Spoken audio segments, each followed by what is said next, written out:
my first question for you is, when I look at your data, this is definitely the largest data set. I'm asking this question using real world data, in fact. And my first question is, what really prompted you to dive deep and really find these numbers? So we wanted to understand whether the clinical trial data, which has shown improvement in real world survival, sorry, I will go back. So we wanted to see whether the real world is picking up with the clinical trial data and are the guidelines which are now endorsing use of upfront intensification are being translated into real world clinical practice. So even though we have multiple studies looking at these real world treatment patterns, we did not have contemporary data or new studies looking at the treatment patterns after 2023 onwards.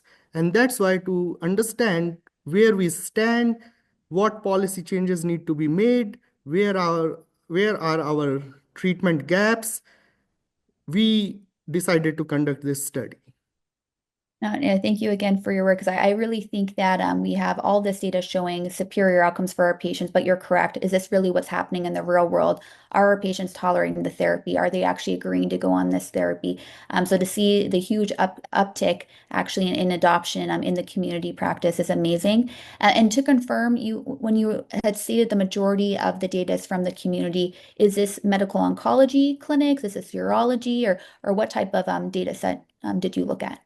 This is an excellent question. So this data set is primarily derived from oncology notes, and therefore these data represent oncology practices. The data may be different if we look at the urology-based practices, because most of the times they also manage patients with metastatic hormone-sensitive prostate cancer, and referral to oncology practices may be done later in the disease stage. I think that's a great point. If the majority of your data is looking at oncology practices, it'd be very interesting to see, how does that differ if we're looking at just more so urology practices, perhaps in areas where there's not a large academic center. Does that change these numbers that we're reviewing today? So fantastic. And I do have, another question regarding, we've known for many years, even going back, to the earlier studies looking at ADT plus chemo, for instance, compared to ADT monotherapy, that all these doublet therapies are superior to ADT monotherapy. But for some reason, there really wasn't any adoption to treatment intensification until, like you said, a steady increase more recently after 2017. Why do you think that was? Why do you think that it's changed so much more recently in the last couple of years?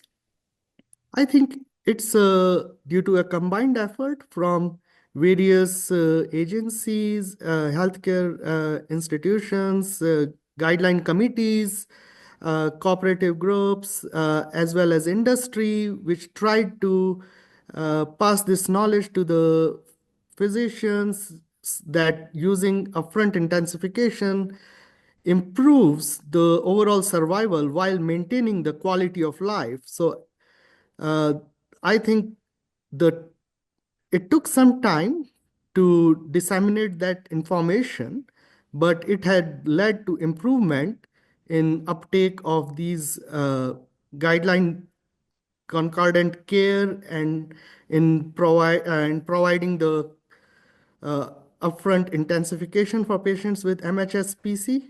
And I think it's just due to the continuous effort by various stakeholders in providing this information. I think that's a great answer.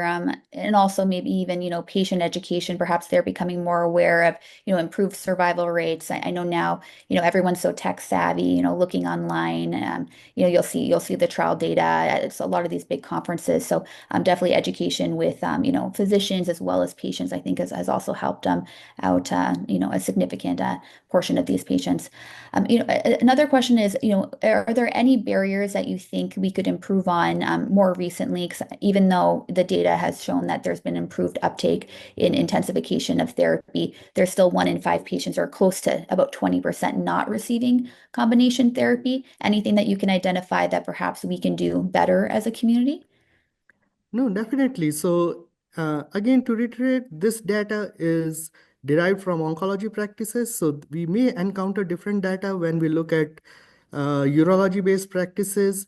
At the same time, there might be disparities based on age or comorbidities or insurance type or race or ethnicities, which we are looking at. And now, soon we will be getting results from various studies such as Amplitude, Capitello 281, Talapro 3, upfront PSMA, which may even change the current intensification landscape, and we may be using more drugs. So we should keep on working on making the guideline concordant care for our patients in the real world. And as you mentioned, patient education, as well as physician information, as well as improvements with access to care and treatments, and removing the barriers with regards to prior authorizations and other challenges need to be mitigated to achieve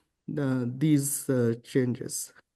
Definitely. And I think you bring up a great point highlighting how precision medicine is actually going to change this field completely. There's a handful of trials, coming out over the next, a couple months, I would hope, maybe even at ASCO, just right around the corner, with PTEN mutations, CDK4/6, earlier PARP, earlier Pluvicto. So I think it's going to be a very crowded space, but definitely a very exciting time for our patients. Another thing that you mentioned is regarding obviously this was from, a derived data set retrospective analysis. Is there any limitations that you want to highlight, not even for your data, but just using this type of data set for others? Yeah, so this data set is derived from electronic medical records, so there is no kind of recall bias, but of course, there may be missingness, there may be other confounders which may not be captured. We may not have access to all the comorbidities. It's not a claims-based data set. So there are certain limitations, but I believe that this is one of the best data sets which we have available for patients in the real world. Yeah, I agree. Definitely some limitations there, but at the same time, like you said it very well, this is the best that we have right now, and these are very, important, timely questions that we need answers to really focus on areas of improvement for the future. So yeah, I definitely hope that there continues to be real world, data and studies out there identifying some of these more complex questions.